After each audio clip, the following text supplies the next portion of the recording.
We've been talking about justification by faith. It's a tremendously important and even radical teaching and benefit offered right in the center of the gospel. And it is regularly attacked from outside of the church and unfortunately inside the church. Now, what I want to do in this video is to help you see one tremendously important application of the gospel, which is regularly overlooked and which the church Christians regularly don't do. And that is how, if we would believe and then apply justification by faith, it'll help us to defeat racism. Okay. So I'm going to take you to an essay written by Pastor Tim Keller. And Timothy Keller actually doesn't get this particular insight. It's not his own. He learned it from Richard Lovelace, who was actually his own professor when he was a student at Gordon Conwell Theological Seminary. And so this is a really good essay. I'm not going to go over the whole essay, but I want to take you to the part that I think is so great. So here we go. Let's go to the essay. So this is the essay, The Sin of Racism by Timothy Keller. It's one of the essays in a series of essays he wrote on this subject.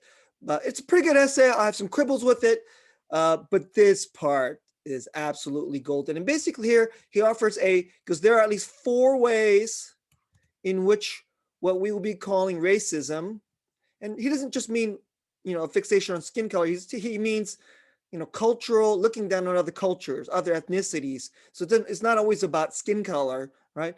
And intending to look down upon them, and then leading to forms of exclusion and so forth, right?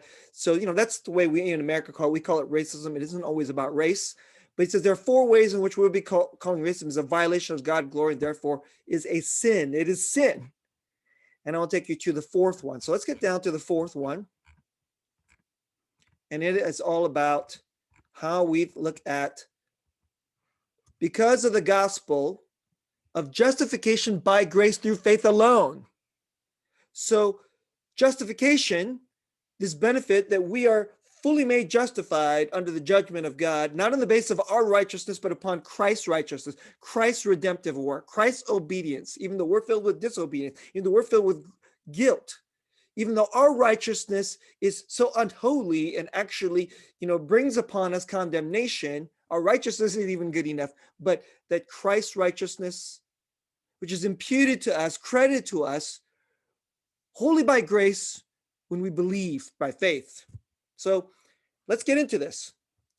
To understand and to make progress against racism as sin, we must also understand racism as a violation of the principle of grace salvation at the heart of the gospel. Okay. Richard Lovelace, Dynamics of Spiritual Life, is a really important book by Richard Lovelace, explains that the great majority of Christians have a theoretical only understanding of that they are saved by grace and not by their own righteousness. I want to say theoretical only understanding. This is Christians. This is a critique of Christians. And I think this is so true. I've been a pastor for many years.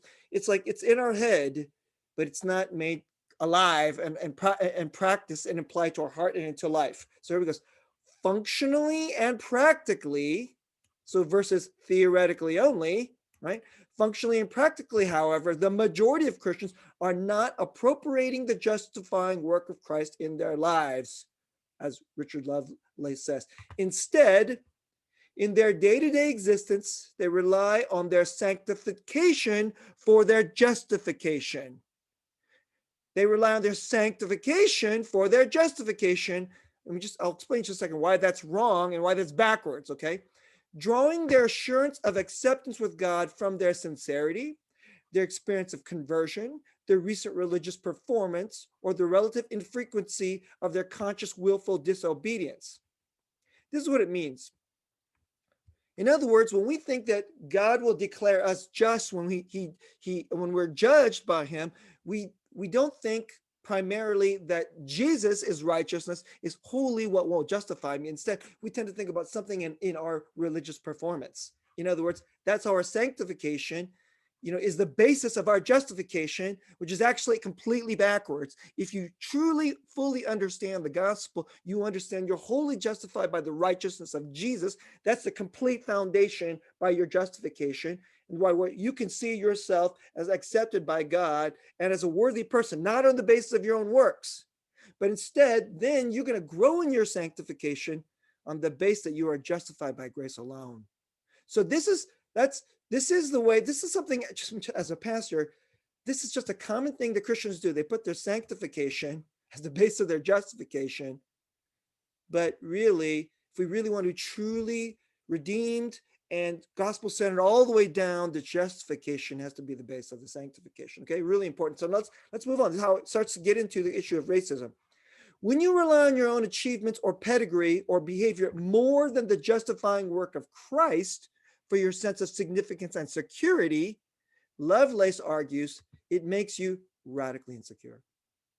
Okay? Makes you radically insecure. Not just kind of insecure, radically insecure. Down to the depths of your heart, of your person, your identity, of your soul, you're really insecure down there. We need to bolster our sense that we are really good, lovable, worthy people, because at the deepest sense, at the deepest level, we know we are not. If you're truly honest with yourself and not lying to yourself or in avoidance or denial, deep down at the bottom of your identity, of your soul, of your heart, you know you're not really that good, right? That insecurity shows itself in a variety of forms: arrogance and pride, or self-hatred and shame, or defensive criticism of others. One bitter and common fruit from this grasp to grasp grace salvation and make it your heart's operating principle is racism. So let me just say a little something about this.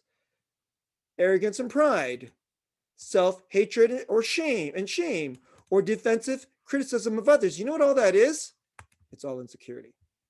All of it is insecurity, because it's at the bottom of the human heart.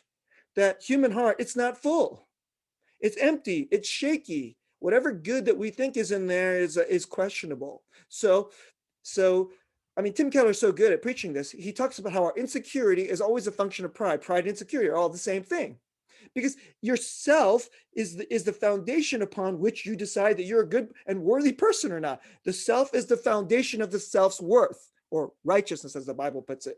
So if the self is the foundation of the self's worth, then, and you think you're a really good person, you know what that is? Arrogance and pride. Your deep insecurity builds yourself upon yourself, and then yourself goes, oh, I'm so good. See how much arrogance and pride. Or you don't think you're so good, so it leads to self-hatred and shame. So I'm so great. I'm so not great. I'm so great. I'm so bad.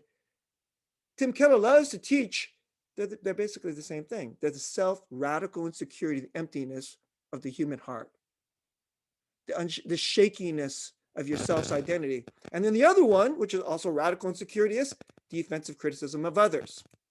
So before going to racism, let me just give you an example. You're married, and it's just a common little thing. The wife, she's married to her husband. She knows him pretty well. And she'll say something like this: why are you always going to work? Why are you always trying to make money? Why are you always so fixated on, your work and money, instead of spending more time and relaxing and, paying attention to me and hanging out with the kids? And what she's saying is just a bald fact. And so here she is pointing out something which to her is completely obvious. And if he's honest, he would say, that's true. Why am I doing that? What's with me? And what he can't seem to understand is his work and his money is his worth.